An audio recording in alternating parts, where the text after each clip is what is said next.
Oke, jadi eh, melanjutkan dari yang tadi, tapi sebelum itu, sebelum kita lanjut ke ini penilaian status gizi dan ya di sini nanti bakal dibahas tes-tesnya seperti IMT dan sebagainya. Tapi coba kita review dulu sedikit. Jadi kan dari tadi kita sudah bahas yang namanya konsepnya tentang malnutrisi. Kita ingin kembali kalau malnutrisi itu ada dua yang harus kita pahami. Malnutrisi itu mencakup apakah cukup eh, kuantitas nutrisinya dan apakah tepat kualitas dari nutrisi tersebut. Kemudian misalnya ada juga istilahnya malnutrisi yang eh, primer, ada juga yang sekunder. Primer itu artinya memang makanan yang kita intake itu tidak masuk ke dalam tubuh kita karena ada beberapa masalah. Kemudian ada juga yang sekunder, atau walaupun makanan itu sudah kita intake, tapi tidak bisa maksimal penyerapannya karena ada beberapa hal. Nah, kemudian lanjut ke istilahnya itu eh, penyakit terkait malnutrisi ini. Ada yang disebut eh, marasmus, kemudian ada juga yang disebut kwashiorkor. Marasmus itu karena secara umum memang kita kekurangan nutrisinya. Eh, si si orang itu kekurangan nutrisinya secara umum. Eh, Sedangkan kalau kwashiorkor dia karena tidak seimbang nutrisinya atau lebih tepatnya kekurangan protein. Mas Musadi, kalau kita lihat ciri-ciri secara fisiknya itu secara apa keseluruhan itu tubuhnya kurus yang kayak sekali, jadi seperti ya sisa tulang-tulangnya saja. Sedangkan kalau kwashiorkor itu kita bisa lihat timbul yang namanya asites atau pembengkakan atau edema di bagian perutnya. Tapi ya kalau untuk kwashiorkor ini dia kemungkinan apa bisa ji eh, ndak kekurangan sebenarnya tapi ya, lebih ke ketidakseimbangan. Ketidakseimbangan apa itu tadi albumin. Jadi kalau kita bahas kwashiorkor lebih ke masalah di albuminnya. Nah, albumin yang kurang ini yang bisa nanti menyebabkan yang namanya asites atau perut yang menggembung seperti yang ada gambarnya tadi. Nah, kemudian kita lanjut ke penilaian status gizi. Jadi bagaimana sesuai itu kita bisa tahu yang mana itu yang malnutrisi dan yang mana yang tidak. Ini ada tiga caranya. Ada dengan antropometri, ada dengan yang kita lihat secara klinis, kemudian ada dengan lab atau sebagai sarana penunjangnya. Nah, kalau bagaimana itu antropometri? Di sini yang dibahas nanti istilahnya itu ini. Nah, kita saat ini fokus saja ke yang untuk pengukuran dewasa karena memang tidak dibahas di yang ini dulu anak di blok BMD ini. Nah, untuk dewasa sendiri ada yang namanya indeks massa tubuh, tahu IMT. Jadi ini salah satu penentuan status gizi secara antropometri. Ada juga namanya lingkar perut atau LP, ada waist to hip ratio, WHR, kemudian ada juga lingkar lengan atas LLA. Selain itu ada juga subjektif global assessment namanya. Kemudian setelah itu ada juga komposisi tubuh dengan BA. Tapi itu uh, kita coba yang dulu. Ini kalau misalnya kita pengukuran lingkar lengan atas atau LA. Jadi kalau yang kulihat sih dari kemarin dokter lebih kalau misalnya ini toh tadi yang paling ditekankan itu yang kayak wajib sekali dipahami toh ini hanya sampai di IMT tapi ini apa misalnya ini lingkar lengan atas sama subjektif global assessment ya tetap eh, cukup tahu lah kalau misalnya ada yang namanya ini.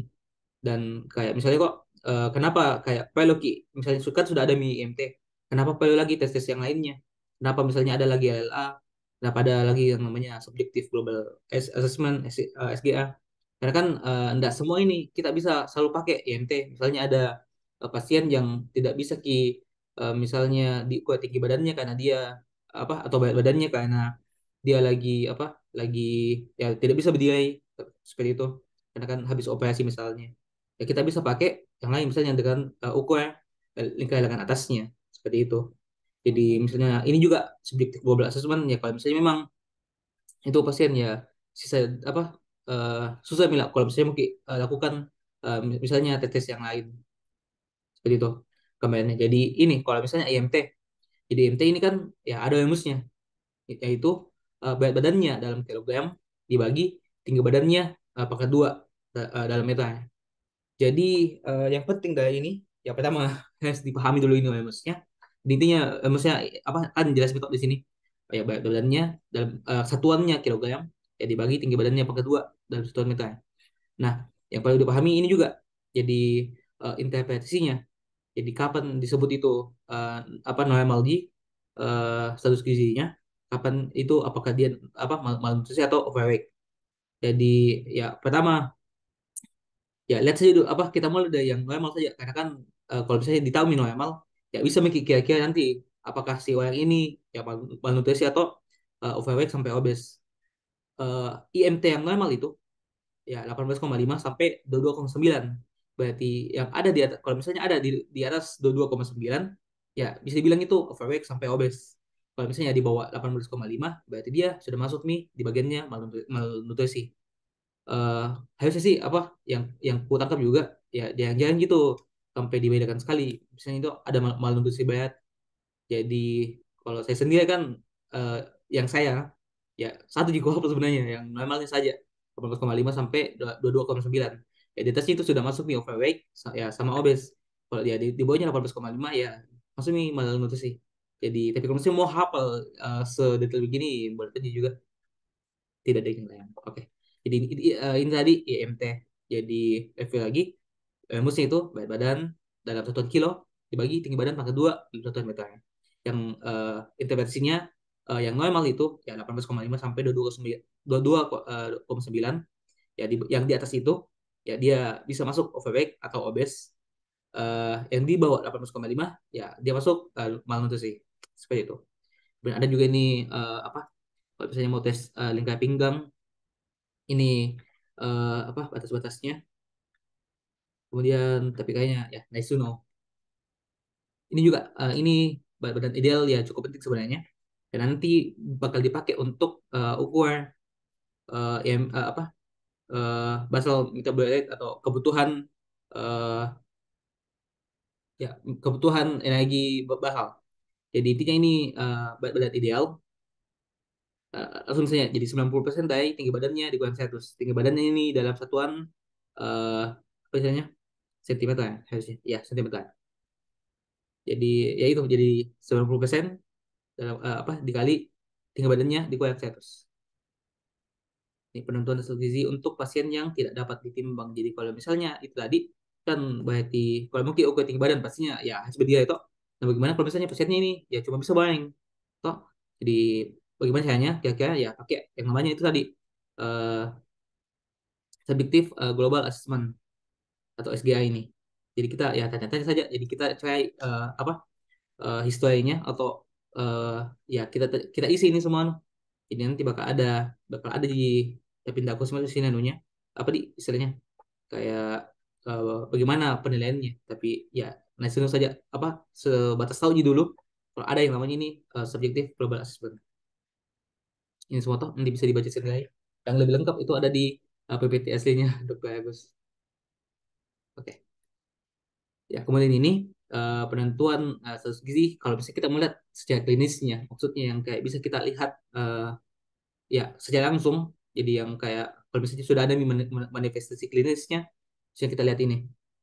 Kalau pucat, ya kalau misalnya pucat, ya bisa kita apa curigai kalau misalnya kemungkinan pasien ini mengalami misalnya defisiensi zat besi. Karena kan kalau zat besi kurang, ya bakal terjadi anemia. Karena kan zat besi dipakai juga di salah satu komponennya hemoglobin. Nah, mungkin juga asam folat eh, B5 kalau tidak salah atau B9. Ya, itulah. Itu atau B12. Kemudian gejala pada rambut misalnya. Kalau misalnya halus dan mudah dicabut, kemudian apa kemungkinan ya terjadi defisiensi protein. Kalau pada mata ya vitamin A, gejala pada mulut dan sebagainya nanti bisa dibaca saja. Oke. Jadi intinya itu toh. Jadi kalau klinis ya kita bisa lihat secara langsung kita bisa langsung tes secara langsung. Nah, kalau penunjang ini sama juga tadi kayak nasional juga karena ya sobat tahu ada kalau misalnya apa kalau misalnya kedua tes tadi atau tes sama klinis itu belum cukup dirasa, dan untuk bisa tegakkan sebuah diagnosis, ya kita lakukan lagi lab apa pemeriksaan lab sebagai ya penunjangnya. Misalnya ini kita ukur kadar albuminnya toh, atau albumin, karena bisa kita lihat apa-apa, karena kan bakal beda-beda nanti implikasinya kok. Misalnya kalau misalnya dites kekurangan sekali albumin dan apa ya ada kemungkinan ya bakal terjadi misalnya kocoa tadi toh, kalau misalnya kayak kadar vitaminnya yang bermasalah, ada lagi anunya. Jadi intinya bisa kita lihat dari apa tes lab ini bisa kita lihat berbagai ya apa informasi penunjang untuk bisa kita bantu untuk tegakkan diagnosis. Nah, caranya untuk lakukan ini lab ada dua bentuknya. Bisa dengan yang istilahnya namanya bioelectrical impedance atau BIA. Kita tadi yang sempat aku sebut di awal. Kemudian ada pemeriksaan DEXA untuk osteoporosis. Ini contohnya. Jadi gambar-gambarnya saja. Jadi ini kan uh, apa bentuknya kayak sebuah alat. Ini kalau bioelectrical impedance. Jadi kayak bisa dilihat ki apa konsentrasi atau masanya ini apa yang kita mau ya hitung. Oke. Nah, ini penentuan kebutuhan kalori. Jadi eh, kebutuhan kalori kan ya kalau misalnya tadi dibahas tuh malnutrisi, berarti ketika apa malnutrisi ini terjadi ketika yang bisa dua tuh kemungkinannya. Apakah karena kalorinya itu sangat sedikit, jadi kayak apa kalau yang harusnya kita butuhkan itu segini, ya kalau ada di bawah eh, itu kemungkinan ya malnutrisi tapi sifatnya yang defisiensi, atau bisa karena ya terlalu kelebihan. Nah, jadi bagaimana caranya kita tahu berapa kalau yang sekiranya kita butuhkan untuk bisa ya terhindar dari malnutrisi, ya ada beberapa caranya. Ada istilahnya ini Hayes Benedict, apa rumusnya Hayes Benedict, ada juga nanti beberapa rumus lainnya. Jadi ayo kita lihat satu. Nah, apa istilahnya ini? Oh, jadi ini toh kita bagi bagi dua dulu. Jadi beda itu bagaimana kita lihat atau kita tentukan kebutuhan gizinya pada yang sehat sama yang pasien. Kalau sehat, kita bisa langsung lihat sebenarnya dari berat badan idealnya. Jadi nanti misalnya eh, apa BBI-nya dikali sekian, ya bisa kita langsung tahu berapa kira-kira kebutuhan gizinya, atau sesuai aktivitasnya juga sebagai apa variabel yang lain. Ada juga sesuai angka apa AKG-nya, cobaan gizinya. Tapi pasien atau orang yang sakit itu kan bakal beda-beda. Karena kan ya bakal lebih apa cenderung lebih tinggi istilahnya yang dibutuhkan. Ya makanya kita butuh beberapa apa faktor-faktor lain untuk di karena kan begini juga kan pasien juga kayak lebih ketat istilahnya, eh, kita perlu jaga itu nutrisinya, karena kan sambil apa istilahnya dia sambil melawan penyakit di apa selain yang memang kebutuhan eh, dari tubuhnya itu sendiri. Jadi ini tuh bisa dibaca di sini. Kita pakai juga Amos Hayes Benedict untuk ya apa kebutuhan basalnya atau KKB. Ini tadi basal metabolic rate eh, bahasa Indonesia, bahasa Indonesia. Kemudian ada juga ini kebutuhan kalori total. Jadi kakak apa ini tadi tuh kebutuhan kalori basal dikali ada istilahnya ini faktor stres, kemudian ada faktor aktivitasnya. Kalau faktor stres ini nanti ada di belakang sepertinya. Untuk jadi nanti apa untuk rumusnya si Hayes Benedict dipisah ki antara laki-laki sama perempuan. Jadi kalau laki-laki seperti ini 66,5 ini koefisiennya ditambah 30,75 dikali berat badannya Kali dalam berat kilogram. badannya dalam kilogram.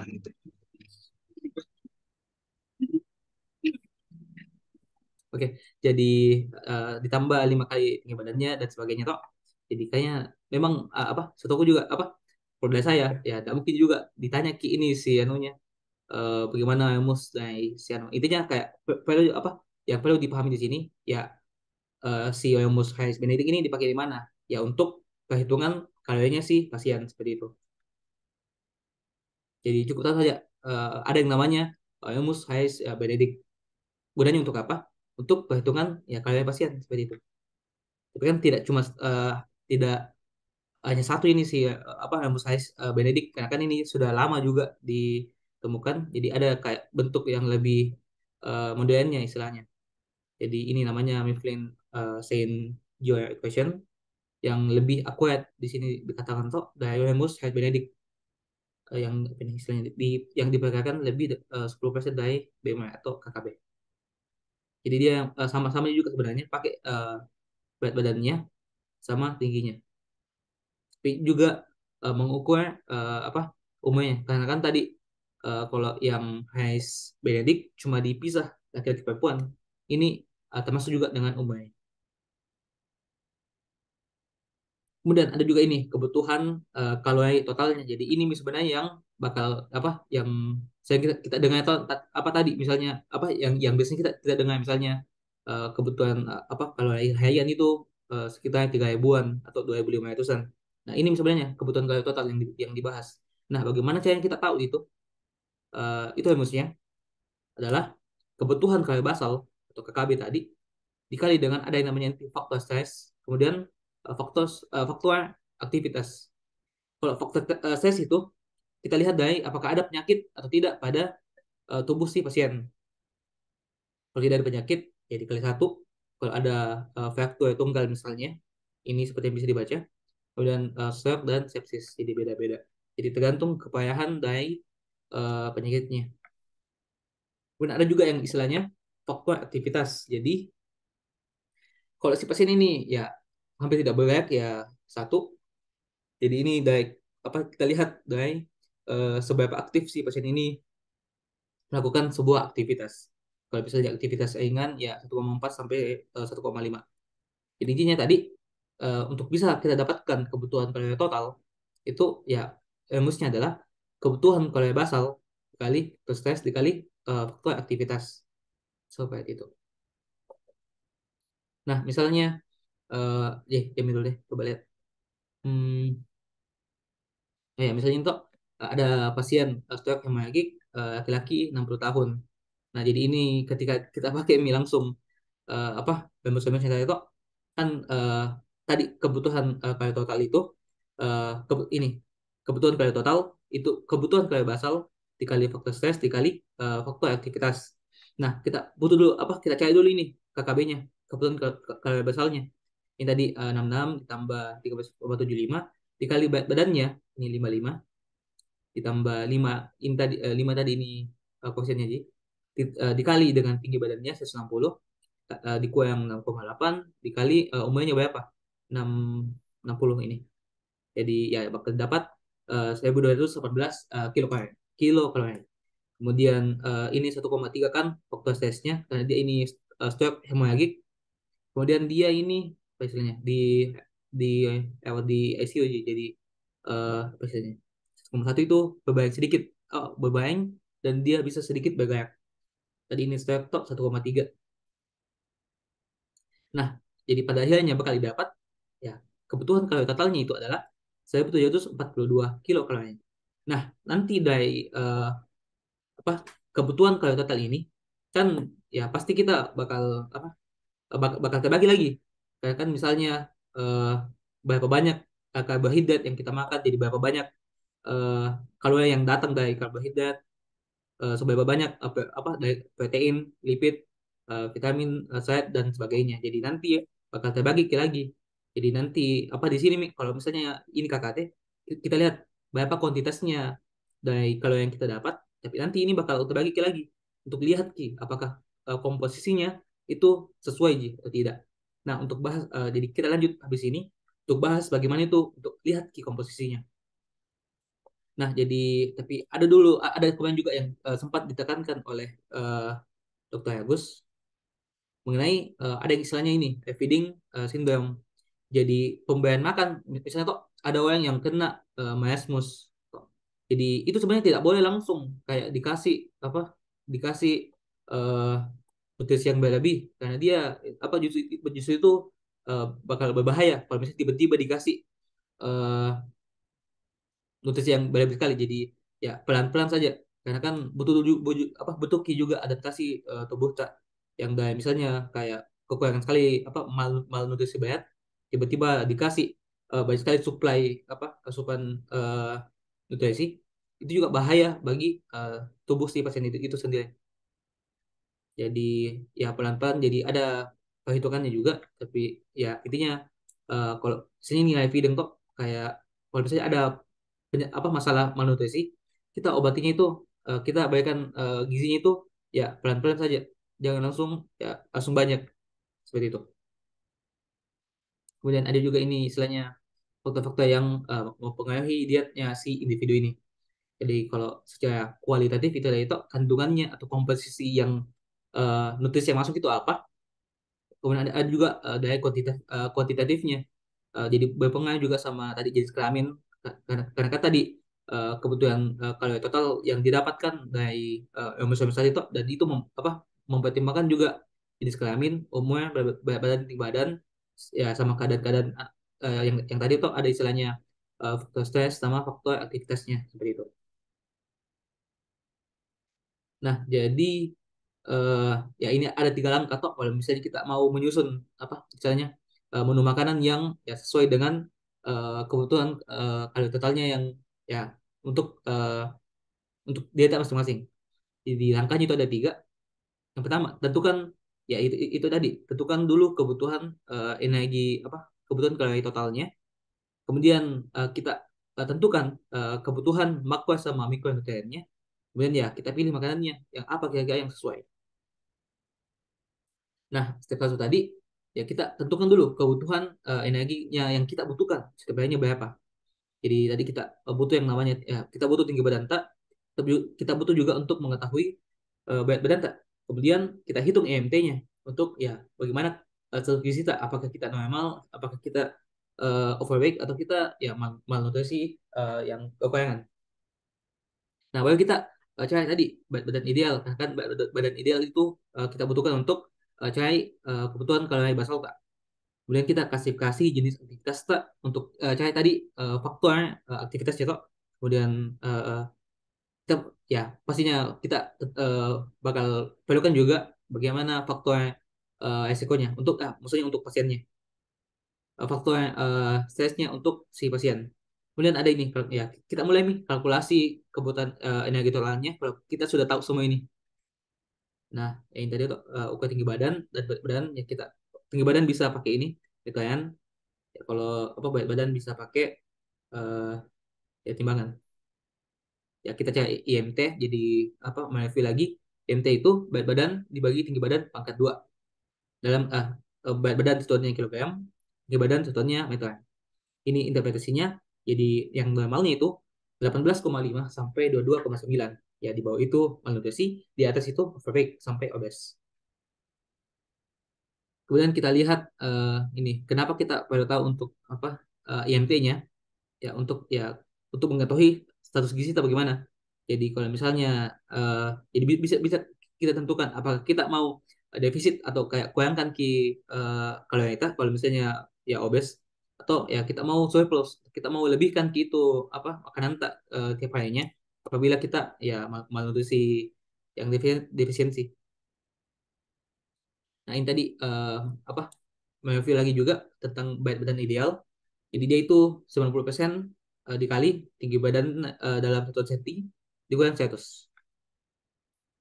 Nah, ini apa tadi istilahnya? Kalau misalnya aktivitasnya. Jadi kita kalau kejaringan itu ya termasuk ibu rumah tangga, gue mahasiswa. Jadi kita itu ya ketentuan energinya kira-kira ya 30 sampai 35 kilo kan ya. Tapi itu dikalikan dulu dengan berat badan kita dalam satuan kilo. Jadi misalnya ada saya misalnya 80 kilo kilogram. Ya, jadi saya kebutuhanku itu bisa diperkirakan ya 2.400 sampai 3.000 sekian sekian sekian seperti itu.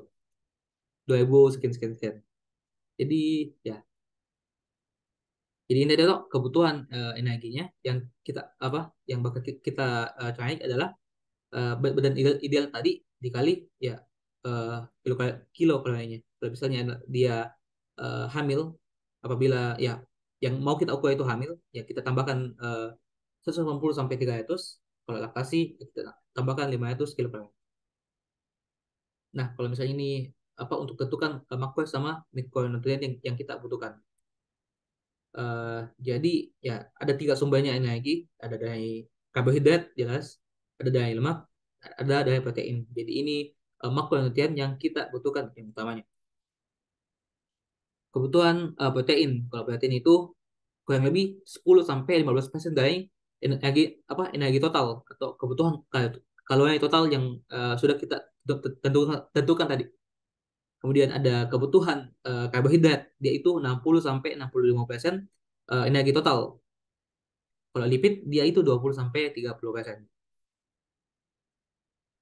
Nah, ini sebagai unit sebagai bayangan saja tambahan unit unit konversi nanti yang kalau misalnya ada kita makan misalnya kok kita makan 10 gram protein. Kira-kira berapa konversinya kalau misalnya jadi kilokalori kira-kira. Jadi untuk 1 gram kan ya 4 kilokalori untuk protein. Jadi kalau 10 40 karbohidrat satu satu gram karbohidrat itu 4 kilokalori. 1 gram lemak itu 9 kilokalori kurang lebih atau ya rata-ratanya begitu. Nah ini kalau misalnya untuk vitamin sama mineral kok nanti tapi kan ada materi lain yang sebenarnya lebih banyak sih tapi ini kayak sebagai gambaran saja. Vitamin A itu segini dan vitamin B1, B2, B3, C, mineral kalsium sama apa sih seperti itu. Nah, yang ketiga ya kita mulai pilih makanannya. Jadi makanan yang kita pilih itu kan tadi bakal bersumber dari eh, ya perhitungannya tadi tadi kita tentang kebutuhan kalori totalnya seperti itu. Dan ya harus cukup dan harus seimbang seperti itu. Di ini tuh contoh soal. Jadi ada seorang mahasiswa namanya Tino. Jadi dia itu galau karena habis diputusi pacarnya. Kenapa? Karena dia dianggap terlalu gendut katanya. Nah, jadi Tino itu minta bantuan ke kita untuk ya ukurkan IMT-nya apakah dia benar-benar ya termasuk golongan obes atau normal sebenarnya. Jadi ya Tino itu ya dia juga bertekad untuk diet. Jadi dia minta minta tolong sama kita juga sebagai anak kedokteran untuk ya ukurkan kayak eh, hitungkan berapa kira-kira kalau yang dibutuhkan setiap harinya untuk bisa memulai ini program diet. Jadi ini diketahui itu Tina itu mahasiswa. Dia 19 tahun, tinggi badan 160 cm, 50 kilogram, EMT-nya ya 19,53. Ya, langsung ditanya di sini. Ya, dia itu normal. Ya, keadaan umum ya sehat dan tidak hamil, ya dia laki-laki. Bagaimana komposisi nutrisi yang ya itu dibutuhkan Tino per harinya. Nah, tadi di mana kira-kira ini didapatkan EMT-nya? Di sini. Tadi dikatakan Tino itu 50 kilogram, dan dia itu tadi 160 cm. Tapi kalau diubah jadi meter, ya 1,6 pangkat 2. Nanti hasilnya 19,53 didapat di sini. Di hasilnya itu ya dari badan dia bagi ya tinggi badan pangkat 2-nya tadi dalam satuan tekanan. Jadi sebenarnya ya 19,53 kan masuk di rentang normalnya untuk IMT. Jadi salah sebenarnya sepacarnya Tino. Ya karena sebenarnya ini Tino masuk di normal gitu, seperti itu. Nah, kemudian eh, kita lihat tadi kan tadi sempat juga minta tolong Kitino bilang apa eh, hitungkan Kak, coba eh, apa kira-kira bagaimana komposisi makanan yang tepat bagi saya. Nah, pertama kita hitung dulu kebutuhan energi atau kalori totalnya. Jadi badannya kita eh, perlu dulu untuk tahu berapa berat badannya. Karena kan energi total itu berat badan ideal dikali bagaimana nanti aktivitas-aktivitas ya tadi faktor stres sama faktor istilahnya aktivitas karena dia istilahnya dibilang sehat si Tino jadi tidak ada faktor stresnya jadi langsung saja berat badan idealnya jadi 90% dikali 160 tinggi badannya dikurang 100 jadi 54 kilogram masuk di sini. Kemudian klasifikasi aktivitasnya itu ringan karena dia mahasiswa jadi ya kurang lebih 30 sampai 35 kita ambil yang 35-nya saja. Nah, 35. Jadi energi totalnya itu 54 dikali 35. Nanti bakal dapat kurang lebih 1890 kilogram kilo kalori per harinya. Jadi apakah hamil? Ya tidak. Apakah menyusui? Ya tidak juga. Ya kalau misalnya iya, ya kita tambahkan ini. Nah, kedua, ya kita hitung nih berapa kira-kira protein, karbohidrat, lipid yang dibutuhkan oleh Tino. Nah, energi totalnya tadi itu dapat nih. Saya 1890 kilokalori. Jadi tadi sempat ini juga singgung sedikit. Kalau protein itu ya kurang lebih ada eh, yang dibutuhkan itu 15% dari energi total. Jadi 15% dikali ini energi totalnya 1890 didapat 283,5. Jadi ya kurang lebih yang dibutuhkan ini si Tino adalah ya ini. Kalau misalnya si misalnya apa ini kenapa dibagi empat? Karena kan maksudnya 4 kali makan ki ini Tino. Di satu kali makan ya begini. Tapi kan untuk pH-nya ya segini sebenarnya. Ya untuk karbohidrat tadi ya 65% dari energi total dikali apa 65% energi total dikali energi totalnya. Kok jadi dapat 1228,5. Kalau lipid ya 20%-nya sisanya ya dikali energi totalnya. Didapat 378. Jadi didapat semua Mito apa yang diminta sama Tino. Tapi kita juga apa kasih tahu kalau misalnya bukan cuma itu toh yang di apa perlu diperhatikan juga vitamin sama mineralnya. Jadi seperti ini. Nah, itu Mi tadi. Jadi sudah selesai Mi apa yang bisa sempat ku apa bagikan soal apa yang ku pahami tentang materi ini tentang defisiensi gizi dan malnutrisi. Jadi karena sudah mau sekali juga habis ini link Zoom-nya, ku cukupkan Mina. Oke, sekian. Wassalamualaikum warahmatullahi wabarakatuh.